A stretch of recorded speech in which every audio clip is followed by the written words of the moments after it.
1678년에 존 번연에 의해서 쓰여진 철로 역정이라는 책이 있습니다. 이 책은 성경 다음으로 많이 읽혀진 기독교 고전입니다. 철로 역정은 한자 제목입니다. 철로, 천국 가는 길이라는 뜻이고, 역정은 여정이라는 뜻입니다. 멸망의 도시를 떠나서 거룩한 도성으로 걸어가는 크리스찬이 등장합니다. 이 크리스찬은 존 번연 자신입니다. 그는 등에 무거운 짐을 지고, 등에 무거운 짐은 죄의 짐을 가리킵니다. 한 손에는 책을 들고, 그 책은 하나님의 말씀, 성경책입니다. 그가 하나님의 말씀을 통해서 구원의 여정을 찾아서 가는 그 과정을 철로 역정은 그리고 있습니다. 존 번연은 잉글랜드의 작은 마을에서 가난한 땜쟁이의 아들로 태어났습니다. 그는 정규 교육을 한 번도 제대로 받지 못한 사람이었습니다. 처음 존 번연은 교회를 다니지 않았습니다. 하지만 그의 아내의 경건함에 감동을 받아서 그는 교회를 다니게 됩니다. 처음 그는 형식적으로 교회를 여러 번 다녔습니다. 그러다가 그가 하나님의 말씀을 깨닫고 회심을 경험하게 됩니다. 회심을 경험하고 난 후 그는 마음이 뜨거워져서 이제 이곳저곳 다니며 노방 전도를 시작했습니다. 하지만 당시 찰스 2세는 명을 내려서 국가에서 허가받지 못한 사람의 전도와 설교를 금하였습니다. 그러나 이미 복음의 용광로가 되어버린 이 존 번연의 불타는 마음으로 존 번연은 계속 복음을 전하며 설교를 했습니다. 결국 그는 국가법을 어긴 죄로 12년간 감옥에 갇히게 됩니다. 감옥에 있는 12년 동안 그는 그의 아내가 전해준 성경이 그의 유일한 위로였습니다. 그때 그는 철로 역정, 이 대작을 쓰게 됩니다. 철로 역정은 존 번연이 옥중에서 성경을 읽고 기도하면서 쓴 책입니다. 이 12년이라는 긴 세월을 통해서 비로소 그는 그의 구원의 여정을 확정하게 됩니다. 이것이 인생이구나. 이것이 구원의 여정이구나. 저는 여러분들에게 묻고 싶습니다. 여러분은 여러분의 구원의 여정을 말할 수가 있습니까? 적어도 구원의 여정이 어떤 것인지. 우리는 우리의 구원의 여정이 확정이 되고 나면 내가 무엇을 해야 되고 내가 어떻게 살아야 되는지가 분명해집니다. 그러나 우리가 우리의 이 구원의 여정을 우리가 모른 채 우리가 그리스도인으로 살아가는 것은 여러분 불가능합니다. 오늘 말씀을 통해서 나의 구원의 여정을 확정하고 나를 끝까지 사랑하시는 하나님의 사랑 안에서 살아가시는 저와 여러분이 될 수 있기를 그리스도의 이름으로 축복합니다. 성경이 말하고 있는 우리의 구원의 여정에 대해서 먼저 살펴보도록 하겠습니다. 에베소서 5장 8절입니다. 다 같이 봉독하시겠습니다. 너희가 전에는 어둠이더니 이제는 주 안에서 빛이라. 빛의 자녀들처럼 행하라. 너희가 전에는 어둠이더니 우리의 과거의 상태였습니다. 과거에 우리는 어둠이었다라고 성경은 말하고 있습니다. 그리고 이제는 주 안에서 빛이라. 우리의 현재입니다. 주 안에서 빛이라. 오늘 성경대로라면 우리의 과거는 어둠이었습니다. 이것을 다른 말로 하면 죄인됨이라고 합니다.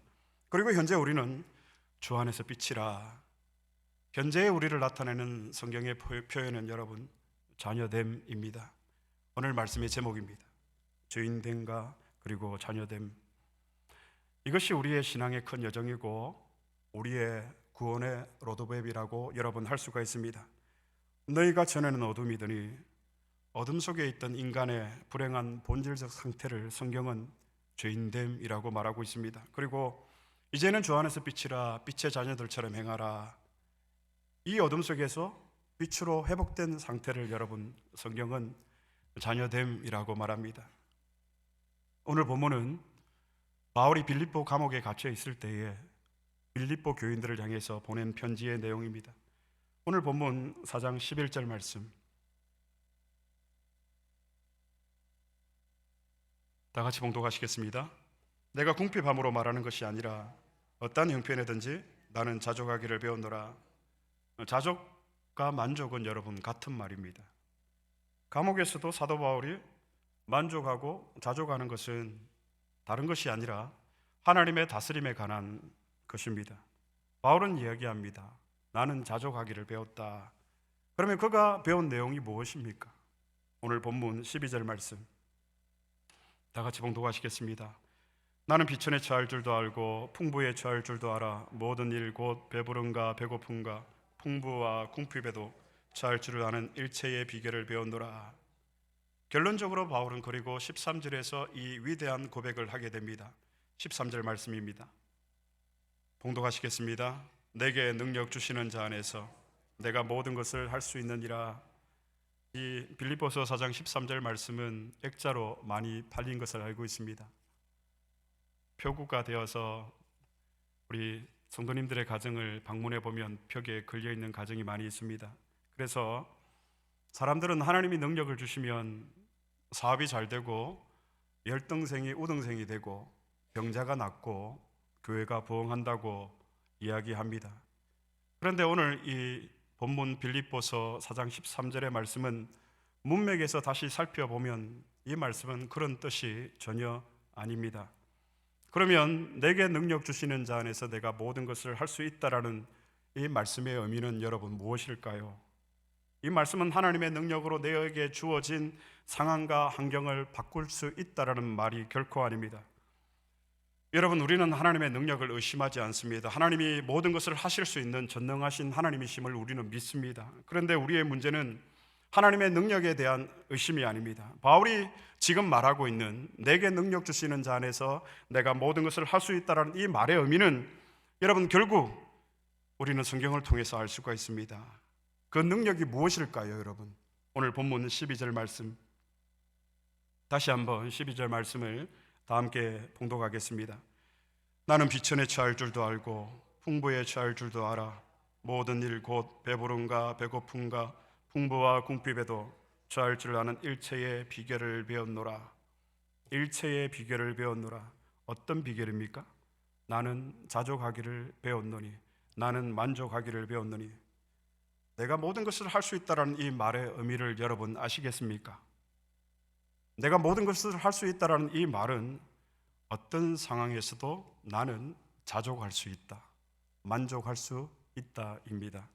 그렇게 보면 오늘 본문에 나오는 이 자족은 여러분 상태에 대한 만족이나 조건에 대한 행복이 아니라는 것을 우리는 알게 됩니다. 여러분은 지금 만족하십니까?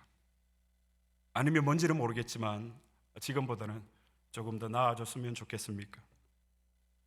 지금 바울이 이야기하고 있는 것은 자신이 감옥에 있는 상태에 관한 만족이 아니라 하나님의 주권에 대한 만족입니다. 이 세상에 대해서 행사하시는 하나님의 권리, 곧 바울은 지금 하나님께서 나를 어떻게 인도하시든지 내 인생은 하나님의 손에 붙들려 있다면 나는 괜찮아 라고 말하고 있는 것입니다. 아프지만 괜찮고 힘들지만 괜찮아, 되는 일이 없어도 괜찮고 늘 불안하고 두려워도 괜찮아. 왜냐하면 내 인생은 하나님의 손에 붙들려 있기 때문에. 사랑하는 여러분, 이것이 자녀됨입니다. 여러분은 행복하십니까? 하나님의 자녀됨의 행복이 있으십니까? 심리학자들이 말하기를 복권에 당첨되는 것과 교통사고로 몸을 크게 다치는 것은 어느 정도 시간이 지나고 나면 이 두 사건이 한 개인의 행복에 미치는 영향은 여러분 비슷하다고 합니다. 그 이유가 무엇일까요? 복권에 당첨이 되고 나면 기대감이 상승하기 때문에 웬만한 일에는 행복을 느끼지 못하기 때문이고, 또 교통사고로 몸을 크게 다친 사람은 반대로 기대감이 너무 낮기 때문에 그냥 몸에 통증이 없는 것만으로도 행복하다고 느낄 수 있기 때문입니다. 그러니까 여러분, 행복이라는 것은 내가 기대하는 그 조건이 채워져야만 행복한 것이 아니라 행복을 받아들이는 나의 주관적인 문제이기도 하다라는 것입니다.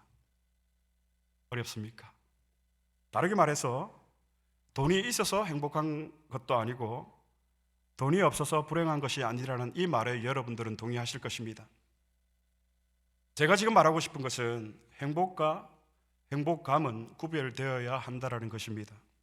일반적으로 사람들이 행복을 말할 때에 이 행복이라는 단어를 사용할 때에 대체로 행복이 아니라 행복감을 행복이라고 말하는 경우들이 많이 있다라는 것입니다. 예를 들어서 우리가 맛있는 음식을 먹을 때 행복하다라고 말합니다.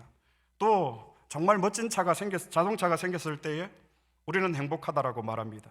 그런데 이것은 사실은 행복이 아니라 행복감을 의미한다라는 말입니다.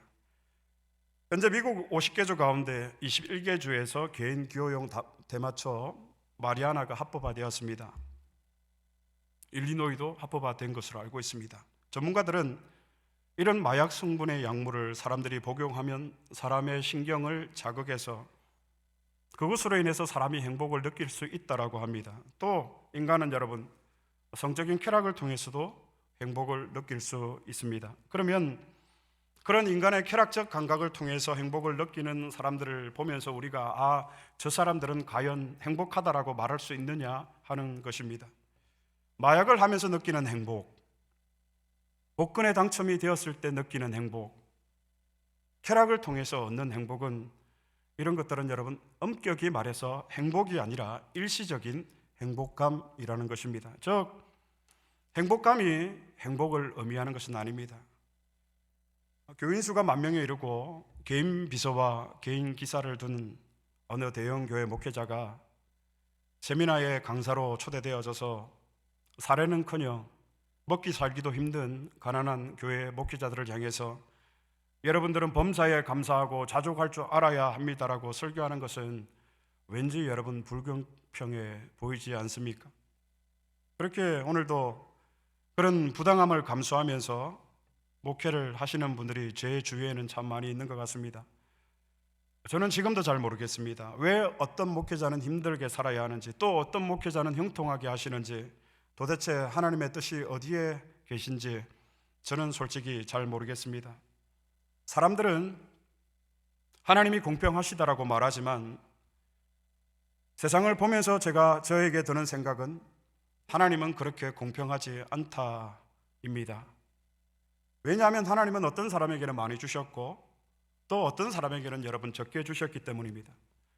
어떤 사람은 태어날 때부터 모든 것을 다 가지고 태어나지만 어떤 사람은 버려진 채 부모도 없이 태어나는 사람도 있습니다.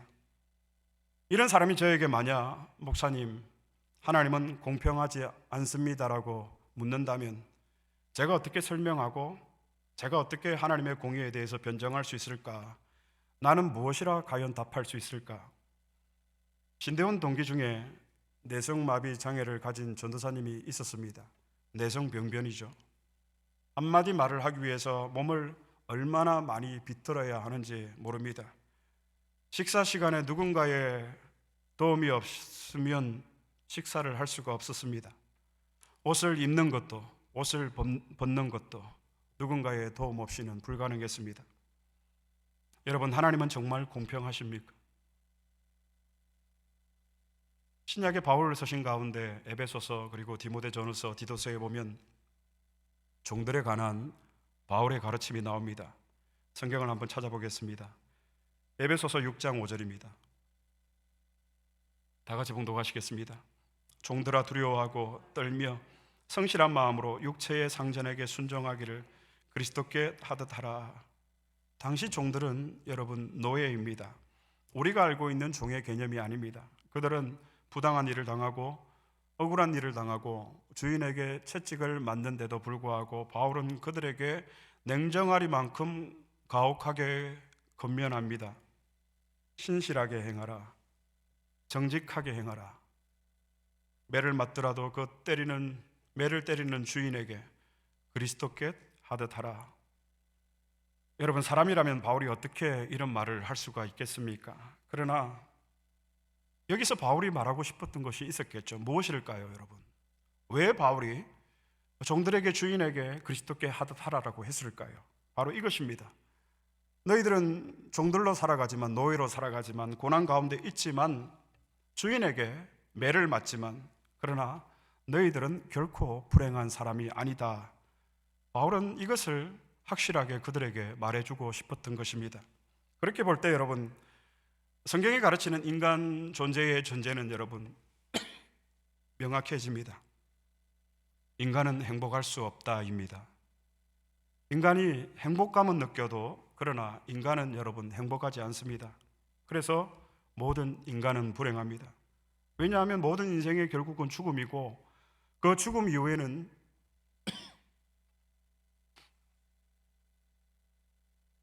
하나님의 심판이 있기 때문입니다. 그래서 여러분, 인간은 무엇을 해도 행복하지 않습니다. 행복해지려고 열심히 일을 하고, 행복해지려고 열심히 공부를 하고, 행복해지려고 좋은 학교를 가고, 행복해지려고 좋은 직장을 가도 인간은 행복하지 않습니다. 그래서 성경은 종들만 불행한 것이 아니라 주인도 상전도 불행하다입니다. 회사의 종업원만 여러분 불행한 것이 아니라 회사의 사장도 불행하다입니다. 그렇게 볼 때 돈 없는 사람만 불행한 것이 아니라 돈 많은 부자도 불행하고, 거지만 불행한 것이 아니라 천하를 다 가진 왕이라고 할지라도 그는 불행하다고 성경은 전제하고 있습니다. 인간은 이 일시적인 행복감으로는 절대로 만족할 수 없습니다. 좋은 차를 타는 행복감이 얼마나 갈까요? 몇 개월 가겠습니까? 인간은 마약을 해도 행복을 느낍니다. 인간은 좋은 집에 살아도 행복을 느끼고, 박사학위를 받아도 행복을 느끼고, 쾌락을 통해서도 인간은 행복을 느낍니다. 그렇다면 이런 행복을 느끼는 다양한 방법으로 인간이 행복할 수 있는가 하는 문제입니다. 성경이 이야기하고 있는 인간은 스스로 행복해질 수 없는 존재라고 말하고 있습니다. 그래서 인간을 행복하게 만들 수 있는 유일한 조건은 바로 생명입니다. 자녀됨. 여러분들이 얼마나 많이 배웠던지, 또 우리가 얼마나 많이 가졌던지, 얼마나 좋은 집에 살든지, 얼마나 좋은 차를 타든지 인간은 모두 불행합니다. 왜냐하면 죽음 앞에서 우리는 아무것도 할 수 없기 때문입니다. 인간이 이 죽음의 문제, 생명의 문제를 해결하지 않고는 결국 모든 인생은 다 불행하다입니다. 이런 인간의 불행한 상태를 성경은 죄인됨이라고 말하고, 그리고 이 불행에서 회복된 상태를 성경은 자녀됨이라고 합니다. 성경이 우리의 죄인됨에 대해서 말할 때 이 죄인됨이라는 말에는 여러분, 인간은 누구나 알 것 없이 조금씩 나쁜 짓을 했다라는 뜻이 아니라 그 죄의 결과를 말하기 위해서 성경이 죄인됨을 이야기하고 있는 것입니다. 로마서 6장 23절 말씀에 죄의 삭은 사망이요 죄의 결과는 사망입니다. 성경이 말하고 있는 죄인됨의 결과입니다. 그래서 우리는 여러분 여전히 행복하지 못하고 또 우리는 불행하다입니다. 나는 하나님의 자녀로 내가 살고 싶은데 그 하나님을 내가 그런데 스스로 떠나서 하나님 없이 스스로 내가 내 삶의 주인이 되어서 나의 행복을 스스로 내가 추구하기 시작하면서 나는 불행해졌고, 하나님을 떠나서 내가 주인 된 상태가 바로 죄인됨의 상태와 결과입니다. 그래서 여러분, 예수 그리스도가 이 땅에 오셔서 우리에게 하나님의 자녀됨의 권세를 회복시켜 주신 것입니다. 성경을 한번 찾아보겠습니다. 요한복음 1장 12절 말씀입니다. 다 같이 봉독하시겠습니다. 영접하는 자 곧 그 이름을 믿는 자들에게는 하나님의 자녀가 되는 권세를 주셨으니. 다시 한번 봉독하시겠습니다. 영접하는 자 곧 그 이름을 믿는 자들에게는 하나님의 자녀가 되는 권세를 주셨으니. 아멘. 우리를 하나님의 자녀로 회복시켜 주셨다라는 이 말의 의미는 여러분, 이제 내가 더 이상 내가 내 삶의 내 인생의 주인이 아니라 오직 그리스도만이 내 삶의 주인이십니다라고 하는 고백, 이것을 우리에게 다시금 회복시켜 주셨다라는 것이고, 이것이 바로 자녀됨의 권세라는 것입니다. 하나님이 우리에게 주신 권세와 능력은 신비로운 마술을 부리는 것이 아닙니다. 신비로운 마력을 부리는 것이 아닙니다. 당신이 내 삶의 주인이십니다. 당신이 내 호흡의 이유이십니다. 내가 밥을 먹고, 내가 잠을 자고, 내가 공부를 하고, 내가 일을 하는 유일한 이유가 당신이십니다. 이것이 하나님의 자녀됨의 권세입니다. 여러분, 누구나 고난을 당하면 힘듭니다. 매를 맞으면 아픕니다. 우리도 마찬가지입니다. 잊을만 하면 문득문득 다가오는 우리의 과거의 그런 억울한 마음과 불안한 마음들, 이런 마음들을 견디기란 어느 누구도 결코 쉽지 않습니다. 때론 잠이 오지를 않습니다. 너무 불안하고 힘들면 그렇습니다. 저는 지금 우리 가운데 있는 분들 중에 불안하고 두렵고 어렵고 힘든 삶을 살아가는 분들이 있을 거라고 생각이 됩니다. 그런 분들에게 제가 남들과 비교하지 말고 자족하며 만족하며 정직하게 살라는 말이 얼마나 부당하게 들릴지도 저는 잘 압니다. 가난하게 우리가 태어나서 한번 제대로 살아보려고 그렇게 애를 썼는데 악한 사람들이 성공하는 것을 보면서 그래도 감사해라, 그래도 정직하게 살아라는 말이 얼마나 무모하고, 그리고 또 이 시대에 이 말이 얼마나 한참 뒤처진 감각 없는 말인지도 저는 잘 압니다. 그런데 사랑하는 형제자매 여러분, 성경이 지금 이것을 우리에게 요구하고 있습니다. 성경이 말하고 있는 것은 일시적인 행복감에 관한 이야기가 아닙니다. 오히려 바울은 결국 우리가 만족하고 우리가 자족하는 것은 하나님의 다스림에 관한 것이라고 이야기를 하고 있습니다. 그리고 이것이 행복이라고 말합니다. 자녀됨. 행복이란 그리스도 안에서 내가 자족하는 것이며 만족하는 것이며, 이 행복은 하나님의 자녀됨의 특권이고 축복이라는 말을 바울은 지금 하고 있는 것입니다. 저는 요즘 시카고에 있는 한인교회들과 여러분들을 보면서 제 마음속에 느끼는 감정들이 많이 있습니다. 먼저 드는 생각은 너무 지쳐 있다, 너무 힘이 들어가 있다, 이런 생각을 갖게 됩니다. 너무 경직되어 있는 것 같습니다. 왠지는 몰라도 몸에 힘이 들어가 있습니다. 들려오는 교회의 소문마다 좋은 소문이 들리지가 않습니다. 70년대 80년대 미국으로 건너와서 우리가 얼마나 많은 고생을 하면서 살아왔는지 저는 주위 분들에게 얘기를 들어서 잘 압니다. 그래서 저의 미국 생활에 대해서는 앞으로 이야기하지 않기로 저는 결심을 했습니다. 그 당시에 우리가 이 나그네로서 이방 땅에서 살아가기 위해서 얼마나 여유 없이 긴장하며 살아왔습니까? 그 모습을 저는 그려보기도 했습니다. 그러면서 저는 생각하게 되었습니다. 왜 모두들 그렇게 지쳐가고 있을까? 영문도 모른 채 제 나름에 내린 결론은 이것입니다. 자녀됨의 확신. 여러분에게는 하나님 자녀됨의 확신이 있습니까? 저는 딸에게 아침마다 문안 인사를 드립니다. 학교를 다녀온 딸에게 이번 주도 빠짐없이 문안 인사를 했습니다. 학교 생활이 얼마나 힘든지 대자로 뻗어서 깊이 잠들어 있었습니다. 그런데 그 모습이 얼마나 평안해 보였는지 모릅니다. 그리고 부럽기까지 했습니다. 나의 아버지는 한국에 계신데, 여러분, 딸을 보면서 느꼈습니다. 자녀됨의 행복. 그런데 만약에 제 집이 아니고 옆집 아저씨가 아침마다 딸에게 인사를 하고 그렇게 방문을 한다면 얼마나 불편하고 얼마나 긴장이 되고 얼마나 경직이 되겠습니까? 하나님 자녀됨의 확신이 저와 여러분에게는 있습니까? 우리에게는 여러분 사실 확실한 것이 하나도 없습니다. 우리는 내일 일을 알지 못합니다. 그렇기 때문에 그 불확실함 가운데 우리는 불안과 두려움 가운데 지쳐서 살아가고 있지는 않습니까? 그래서 우리는 이유 없이 늘 불안하고 늘 두렵고 늘 피곤하지 않습니까?